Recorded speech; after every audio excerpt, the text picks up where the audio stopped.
Hi, today I'm going to demonstrate some elbow strikes for self-defense.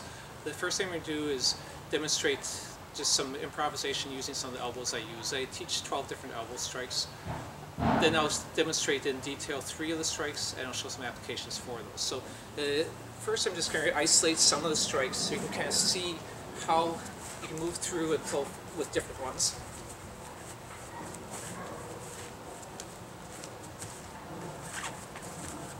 Okay, so now I'll get into some specifics. So these are some of the most common ones I teach. The first one is just a straightforward coming to center line elbow strike, coming like this.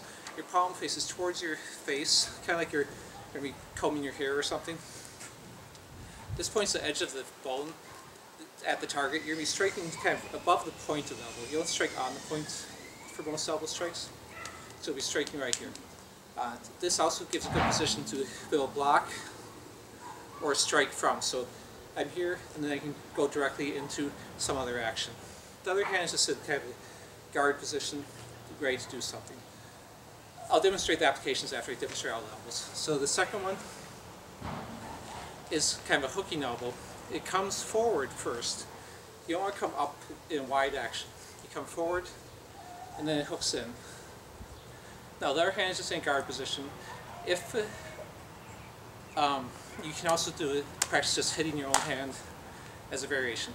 I don't want to make a fist with this hand. If I do, the elbow doesn't come all the way forward.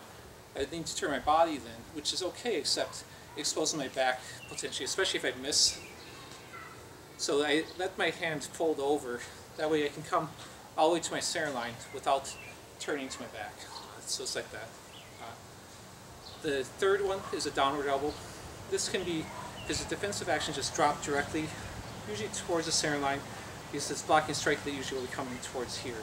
So in the air I'll practice it towards the center line. I'm usually sinking my body, or you can use to maybe stepping back while dropping that. From there you could go directly into some other strikes, or locks or other actions. The other hand will just be in kind of cover position, ready to guard anything in that area.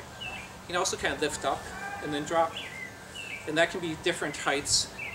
Basically, the more you lift, the more power you're going to get, but also slower it's going to be. So a big action like this will have a lot of power, but I usually won't have time to do something like that. So in defensive action, it's usually going to be a smaller one. Sometimes, if I'm doing more of an offensive action, I might have time to lift a little bit on that. Now my son's going to come in and demonstrate with me, so I can show it with another person. Even though I'm working with my son here, these techniques probably aren't the best for kids. They're really intended for serious self-defense situations where your life isn't being threatened or serious injury, because these can cause serious injury. They're not really good for sparring and that type of actions. So the first one's here. If he throws a high punch towards me, I'm basically going to pick this up and bring it into my elbow. Doesn't matter if it's up here, I'll just pull it down to my elbow. I'm not really trying to chase it with my elbow, but use my hand to bring it in there. Now you have to be careful with this. Even with boxing gloves, you can bruise their knuckles with that type of strike. The second one, he punches again high. Just going to pick it up here, grab the wrist, rotate the elbow so it faces towards this direction, and we're strike right behind the elbow.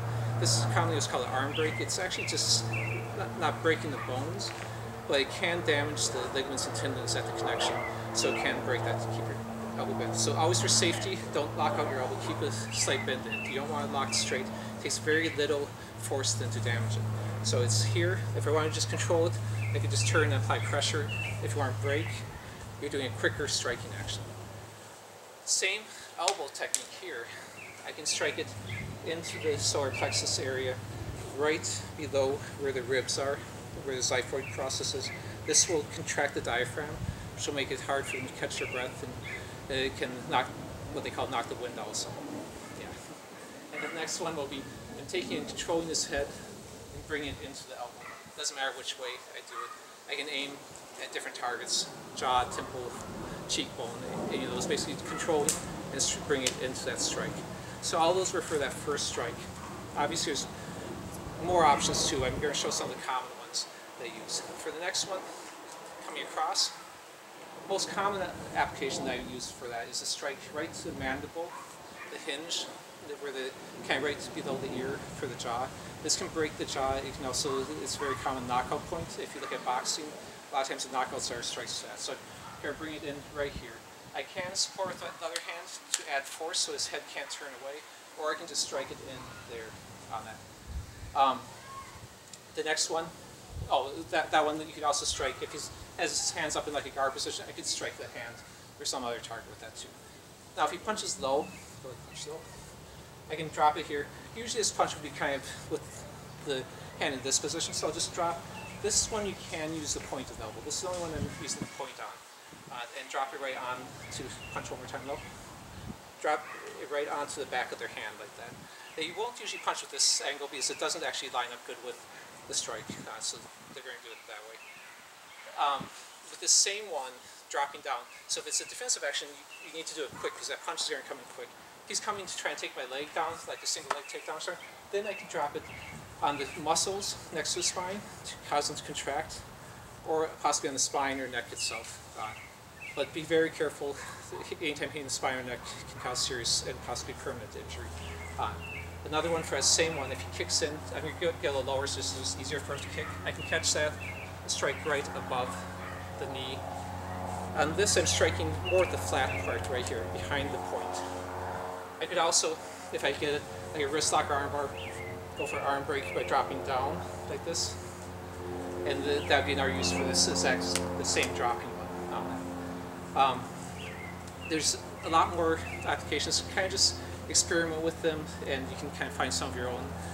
But that was for those 3 elbows. Thanks.